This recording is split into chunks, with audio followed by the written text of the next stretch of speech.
I feel like I literally have to talk about this film. Hello, my fellow Dreadites. I'm Vince. This is Dread Alert, and today we're talking about 2023's J-horror film, Best Wishes to All. This film just released on Shudder, and it follows a young woman who's visiting her grandparents' house, waiting for her parents to arrive, when she discovers a dark secret that permeates this small community, and maybe even the world. I don't know. This film is extremely well shot. It contrasts the confined locations and the interior spaces with these vast exterior beautiful landscapes in Japan. It's honestly almost jarring how different the locations are. And it's a very culturally Japanese film with themes of respect and tradition permeating the entire narrative. Now, this was based on a 2022 short film, and my only complaint about it is that some of the scarier moments earlier on in the film feel like they're added in without much narrative support, if that makes sense. Now, that's not to say this film isn't worth watching. It absolutely is, and the reason for that is because of the themes of the film.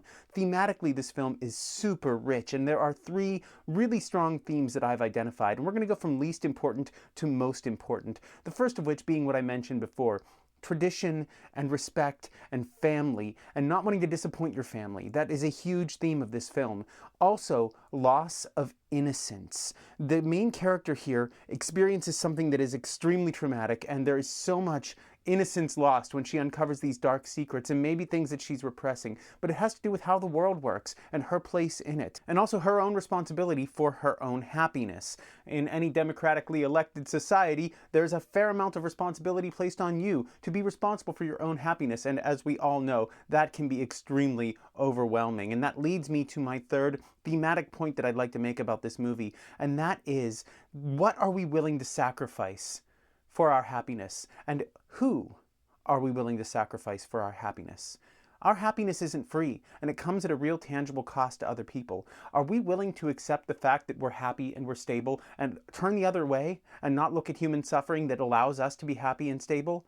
This film almost feels like happiness is a zero-sum game. For me to be happy, you have to be unhappy. And that is a really interesting thought, especially today where we all are.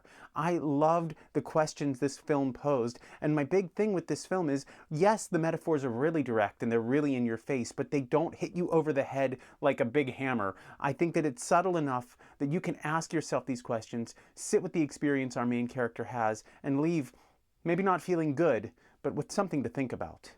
Let me know what you thought of Best Wishes for All in the comments, and as always, stay spooky, my friends.